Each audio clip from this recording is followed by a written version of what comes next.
नमस्कार, जी बिजनेस में आपका स्वागत है। आप देख रहे हैं देश का सबसे बड़ा न्यूज नेटवर्क। मैं हूं मनोज दारा और आज हमारे special show the mutual funders में है एक ऐसी टीम जो लगभग 1,50,000 करोड़ का फंड मैनेज करते हैं। हम बात करेंगे Birla sun life mutual fund से CEO A Bala Subramaniam sir, welcome to the show, और CIO mister Mahesh Patil, so welcome to the show as well. Bala sir, लेकिन अगर हम म्यूचुअल फंड इंडस्ट्री की अगर हम बात करें, और लार्जली हमने काफी इन्फ्लोज देखे भी हैं, and will talk about the global thing later, but definitely आप म्यूचुअल फंड इंडस्ट्री को कैसे पिकअप होते हुए देख रहे हैं और यहां से लेकर एसआईपी की थ्रू इन्वेस्टमेंट करने के लिए आप क्यों प्रमोट करेंगे? If you can just elaborate on that. Sir, I think last 2-3 साल से आप म्यूचुअल फंड की इंडस्ट्री ग्रोथ का पूरा देखेंगे। Last year was the best year from the net inflows point of view, specially equity scheme के जो पैसे जो आया है, इतना साल से 20 साल से म्यूचुअल फंड का हम लोग चला रहे हैं, इधर लास्ट 2 साल से इन्फ्लोज आया कभी देखा नहीं एक्चुअली। इसका मतलब क्या है? Confidence level for investing in equity is gone up. Second, आपको जो एसआईपी के बारे में पूछ रहा था, एसआईपी ऑल्सो, सो हर इंडस्ट्रीज में आई थिंक ऑलमोस्ट अबाउट 1100 कोटी का मंथली इन्फ्लोज आता था एसआईपी में, वो नंबर आज के दिन में 3000 कोटी हो गया है। ओके, सो उसका मतलब सबको एक्चुअली इन्वेस्ट करने के लिए इक्विटी में कन्विक्शन बहुत है, but at the same time ये वॉलेटिलिटी से मार्केट का जो ऊपर नीचे देखते हैं, उसमें सबको ये कंफ्यूज हो जाते हैं। सो इसके लिए सब लोग एसआईपी को रूट के थ्रू पैसा डालना भी बहुत शुरू कर दिया है। जैसे बाला सर ने कहा कि यहाँ पे मार्केट में वॉलेटिलिटी तो बहुत है, लेकिन यहाँ से लेकर as a mutual fund house आप कैसे वॉलेटिलिटी मैनेज करते हैं? Because you manage funds over 1.5 trillion. If you can just elaborate on that. See, markets में वॉलेटिलिटी रहने वाली है। You have seen many instances because of global factor की वजह से या सब डोमेस्टिक फैक्टर की वजह से मार्केट्स ऊपर नीचे चढ़ाव ऊपर होते रहते हैं। तो फंड में हम लोग का जो प्रोसेस है, इंटरनल प्रोसेस है, रिस्क मैनेजमेंट प्रोसेस है, उसके ऊपर काफ़ी ध्यान देते हैं कि कौन से सेक्टर में कितना एक्सपोजर है, स्टॉक लेवल पे कितना एक्सपोजर है, लिक्विडिटी ऑफ स्टॉक्स ऑल्सो कितनी होनी चाहिए। तो वो अगर सब कंट्रोल में है तो मार्केट वोलेटिलिटी के बावजूद फंड की जो रिटर्न्स है उसमें काफ़ी स्टेडी रिटर्न्स आई है। और एज अ फंड हाउस हमारी ऑलवेज ये पोजीशनिंग रहती है कि हमारे फंड जो है, तो मार्केट जो इंडेक्स है उसके मुकाबले एवरी ईयर और परफॉर्म करे विद अ डिसेंट मार्जिन से 4 to 5%। फैंटास्टिक। जैसे महेश बता रहे थे कि यहाँ पे ऑब्जेक्टिव यही है कि जो आपका फंड है वो बेंचमार्क से आउट परफॉर्म करे। अगर हम आपके टॉप परफॉर्मिंग फंड की अगर हम बात करें तो Birla sun life advantage fund एक ऐसा फंड है जिसने 28.5% रिटर्न दिया हुआ है 3 year CAGR versus a 14.8% rise in the benchmark. इसके पीछे का सक्सेस स्टोरी क्या है? ये फंड जो आप नाम लिया है बिरला एडवांटेज फंड, इसका 21 ईयर्स का ट्रैक रिकॉर्ड है। तो 3 साल का जो आउट परफॉर्मेंस आया एक्चुअली, जिस 28% जो फंड का रिटर्न आया है, उसके सामने जो सेंसेक्स और निफ्टी का रिटर्न आया है अबाउट 40%। ये जो आउट परफॉर्मेंस है उसको हम लोग जो अल्फा जो बोलते हैं, that has come on the basis of the stock picking differentials. Fantastic. So the second, which is of course this fund which is manages, is largely towards the sector that outperformed every point of time. ये सबका एक हमेशा एक sector में focus रहते हैं, कौन सा सेक्टर्स अच्छा करेंगे, कौन सा सेक्टर्स खराब करेंगे, वो एक्चुअली सबका एक चिंता मन में चलते रहते हैं। ये फंड मैनेजर्स वो आइडेंटिफाई करके जो विनर आते हैं उसमें, स्पेशली सेक्टर्स में और स्टॉक्स में, जो विनर जो टाइम टू टाइम जो विनर पकड़ सकते हैं, वो बेसिस में ये पोर्टफोलियो एलोकेट करके वो आउट परफॉर्मेंस करने के लिए कोशिश करते हैं। श्योर। आपका एक और फंड है Birla sun life balance 95 fund, जिसने लगभग 21% रिटर्न दिया हुआ है। ये फंड के पीछे का सक्सेस स्टोरी क्या है? सो बैलेंस फंड जो है Birla sun life balance 95 fund, जैसे बैलेंस फंड कैटेगरी में है, यहाँ पे इक्विटी एक्सपोजर है उसका वेरी करता है 65% to 75% और बैलेंस डेट में रहता है। तो इसमें ऑन द इक्विटी साइड में अगेन जो भी स्टॉक्स हम लोग चूज करते हैं वहाँ पे देखते हैं कंपनी जिसकी long term secular growth story है, जहाँ पे ROCs काफ़ी अच्छी है, और काफ़ी मिड कैप सेक्टर में वो बॉटम अप जो बोलते हैं, आई मीन कंपनी आउटलुक देख के उसको चूज करना, वो आइडियाज़ ये फंड में है। और ये सब स्टॉक्स लास्ट 2-3 साल में काफ़ी अच्छी की है बेंचमार्क की मुकाबले। इवन डेट साइड में जो है, डेट साइड में भी यहाँ पे नॉर्मली अक्रूवल स्ट्रैटेजी यूज़ करते हैं, बट कभी रिसेंटली अभी 1 साल से हम लोग का व्यू था कि इंटरेस्ट रेट नीचे आएंगे, तो डेट में भी हम लोगों ने थोड़ा सडनली एग्रेसिव पोजीशन लिया था। और जो एसेट एलोकेशन ऑटोमेटिकली होता है डेट और इक्विटी का, उसके कारण ये फंड में देखा है कि ये फंड के रिटर्न जो है इक्विटी फंड्स के मुकाबले रहते हैं, डिस्पाइट द फैक्ट कि इक्विटी एक्सपोजर खाली अराउंड 70% है। बिग क्वेश्चन यहाँ से लेकर ये होता है कि how will the UK referendum they have opted to move out, और यहां से लेकर उसका ग्लोबल इंप्लीकेशंस क्या होगा, और Brexit is a big question जो सारे ग्लोबल इन्वेस्टर्स जानना चाहते हैं, और यहां से लेकर डोमेस्टिक भी काफी कंसर्न्स रहे भी थे। एक ऐसा इवेंट है जो हमने एंटिसिपेट नहीं किया था। यहां से लेकर इंडिया पर से इसका इंप्लीकेशंस क्या है, और यहां से लेकर गोइंग फॉरवर्ड ग्लोबल सिचुएशन को कितना हैम्पर करता है या डैम्पन करता है, if you can just elaborate. Definitely Brexit का जो exit one came as a shock and surprise, and now it's a reality. We cannot escape from that. But from an India point of view, while Brexit has of course happened, which again creating a lot of uncertainty in the global market, but इसमें एक तो actually fix हो रहा है is mainly on the global economic growth. जो पहले जो assumption था, the economic growth will come back pretty fast, therefore we'll see stability coming in.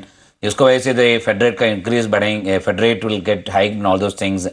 Those concern now I think is behind. All right. Second, from India point of view, though they are one of our biggest trade partner, but India is also now focusing more on internal inclusive growth. All right. जो within the country जो focus जो आया actually especially on bringing the economic growth back to 7.5 to 8%, Right. through a lot of the public sector spending, whether it is in road or railways or irrigation areas, and also increasing actually the consumption within the country through the 7-pay commission and so on and so forth. So India as a country now is becoming one of the fast growing country when you compare with the global economy. आप कोई भी आप दुनिया में आप देखेंगे the growth rates are actually slowing down or is remaining flat. उसके सामने India is the only country where growth is actually is being pushed. So therefore from India point of view Brexit का वजह से शायद फायदा ही होना चाहिए, इसका नुकसान नहीं होना चाहिए, but at the same times आज के दिन में सब लोग जो मार्केट अगर ऊपर नीचे चलते हैं ग्लोबल मार्केट पे, उसका इम्पैक्ट इंडिया में आता है actually. Therefore one has to just be careful about this volatility. Sure, Mahesh, you want to quickly add to it? No I mean जैसे बाला सर ने मेंशन किया, ब्रेक्सिट की वजह से अभी तक पूरा उसका इम्पैक्ट आया नहीं है. उसका क्या रैमिफिकेशंस होगा, बाकी यूरोपियन यूनियन में बाकी कंट्रीज में भी इलेक्शंस हैं. सो ईयू का जो है, जर्मनी एंड फ्रांस अभी यहाँ पे इलेक्शन बाकी है. हाँ, तो उनका क्या होगा रिएक्शन, अगर ईयू रहेगा कि नहीं, उसका सब इम्पैक्ट आपको बाद में पता चलेगा. Sure. उसकी वजह से मार्केट, ग्लोबल मार्केट में वोलेटिलिटी कंटिन्यू रहेंगी. बिल्कुल. एंड इंडियन मार्केट भी रिएक्ट कर सकती है. बट अगर इंडियन फंडामेंटल्स अगर इंप्रूव हो रही है तो ग्लोबल लिक्विडिटी जो रहेगी वो इंडिया में वापस आने की उम्मीद है. तो एटलीस्ट जैसे देखा अभी recently globally markets were down around 6-7%.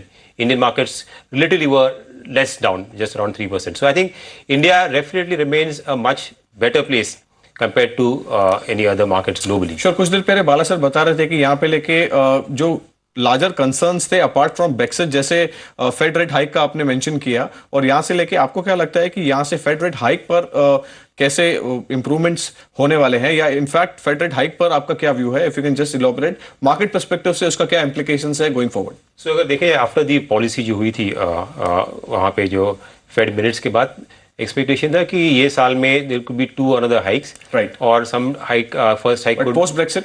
Yeah, post Brexit the probability has gone down now. All right. In fact, it might be a one hike, there be no hike at all in अभी ये साल में. तो इतना concern नहीं है India के लिए. इतना कंसर्न नहीं है. तो वो जो कंसर्न था, बिकॉज अभी जो ग्लोबल सिनारियो जो हो रहे हैं, और अगर ग्लोबल ग्रोथ स्लो डाउन होगी तो यूएस में भी इम्पैक्ट आएगा ग्रोथ में.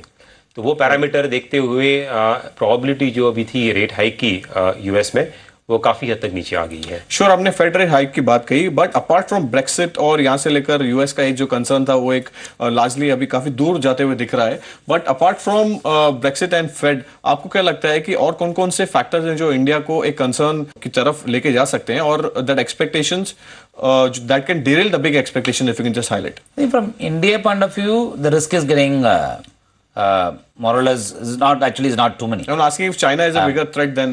नहीं, चाइना का भी आई थिंक थ्रेट शायद नहीं होना चाहिए. China also has gone through their own tough time. जो लास्ट 2-3 साल से, स्पेशली 2 साल से चाइना ऑल्सो एन इकोनॉमी जो स्टेप्स लिया हुआ actually may to get back on growth. Even they are also now coming back to the investment path. Sure. So they are also now looking at towards stabilizing actually the commodity prices. Right. So उनका भी actually when the global economy is going down, China actually being a larger economy, even they also want to see a relative growth being better than the rest of the economy. Sure. Therefore वो risk नहीं लग रहा है actually. Especially for India point of view, I think domestic, I think we are doing a lot of things right. Whether it is around reforms, whether it is around stable inflation, whether it is around stable interest rate scenario, whether it is around spending, I think from India point of view, a lot of things we are doing right. खाली impact from India point of view जो expectation जो build किया हुआ है actually Right. Specially on That was monsoon over optimism. Monsoon का जो impact जो build किया हुआ है and hopefully I think we all of us pray actually monsoon play out quite well. Sure, we will definitely pray about the monsoon and we'll talk about the monsoon factor in our second segment. But definitely Indian markets पर आपका क्या outlook है? Valuation per se और global uncertainty वाले environment में Indian markets को आप कैसे देखते हैं और retail investors के लिए आप क्या सलाह देना चाहेंगे? सो इंडियन मार्केट्स में अभी जो नतीजे देखे होंगे आपने फोर्थ क्वार्टर के जो नंबर्स आए हैं Right. आफ्टर 7 क्वार्टर्स के बाद पहली बार जो नंबर्स आए हैं वो सरप्राइज किए पॉजिटिव साइड में. सो दैट्स अ गुड अच्छी शुरुआत हुई है अर्निंग सीजन के लिए. और डोमेस्टिक जो इंडिकेटर्स दिख रहे हैं हाई फ्रीक्वेंसी इंडिकेटर्स, अगर सीमेंट डिमांड देख लीजिए, इलेक्ट्रिसिटी जनरेशन डिमांड, सो वहाँ पे इवन ऑटो डिमांड वहाँ पे बेहतर नंबर अभी आ रहे हैं लास्ट फ्यू मंथ से. अगर ये मोमेंटम सस्टेन करते हैं, अगर मानसून आते हैं और पे कमीशन का इम्पैक्ट आएगा तो कंजम्पशन के लिए भी बूस्ट मिल सकता है. तो उसके नतीजे देखते हुए next year corporate earnings growth काफ़ी अच्छी आनी चाहिए. आई मीन हमारी एक्सपेक्टेशन है कि अराउंड 14-15% ग्रोथ आनी चाहिए. वो after 5 years first time will see double digit growth. और वैल्यूएशंस की अगर बात करें तो वैल्यूएशंस फेयर है. मार्केट एकदम चीप भी नहीं, एक्सपेंसिव भी नहीं है. और अगर अर्निंग्स देखें जो डिप्रेस्ड है और अगर अर्निंग्स ग्रोथ अगर बढ़ने वाली है तो वैल्यूएशंस यहाँ भी सस्टेन करेंगे. और मार्केट का जो रिटर्न है वो एटलीस्ट अर्निंग्स ग्रोथ जो आएंगी उतनी रिटर्न तो आनी चाहिए मार्केट से. Sure, flows पर आपका क्या व्यू है? सो फ्लोज में दो तरफ के, एक तो एफआईआई फ्लोज है, डोमेस्टिक फ्लोज है. Sure. सो एफआईआई फ्लोज इंडिया में अगर देखा डिस्पाइट लास्ट ईयर जब भी बिग रिडेम्पशंस थे इमर्जिंग मार्केट्स में, इंडिया में स्टिल इनफ्लोज थे. बिल्कुल. और अभी इंडिया अगर अच्छा आउटलुक लग रहा है compare to the global market, so FII flows आएंगे मेरे हिसाब से. 1-2 मंथ रहेगा जहां पे आउटफ्लोज नेगेटिव हो सकते हैं, but net FII flows should be positive. Sure. और काफ़ी फंड्स ग्लोबली है जो इंडिया स्पेसिफिक अभी देख रहे हैं. इंडिया को इमर्जिंग मार्केट लेंस से नहीं देख रहे हैं, देख रहे हैं इंडिया एज इंडिपेंडेंट. सो वहाँ पे जो मनी रेज होगा इंडिया डेडिकेटेड, आई थिंक ये साल में यू कुड काफ़ी फंड्स आ सकते हैं. और डोमेस्टिक साइड में जो बाला सर ने मेंशन किया अर्लियर कि डोमेस्टिक इन्वेस्टर्स मार्केट में आ रहे हैं, वो ट्रेंड आई थिंक कंटिन्यू रहेंगी. बिकॉज डोमेस्टिक इन्वेस्टर्स के लिए सेविंग्स के लिए Sure. और ज़्यादा अपॉर्चुनिटीज नहीं है. और जैसे इंटरेस्ट रेट नीचे जाते रहेंगे, बैंक डिपॉजिट और स्मॉल सेविंग नीचे जाएंगे, तो इक्विटी की तरह रुझाव और हो सकता है.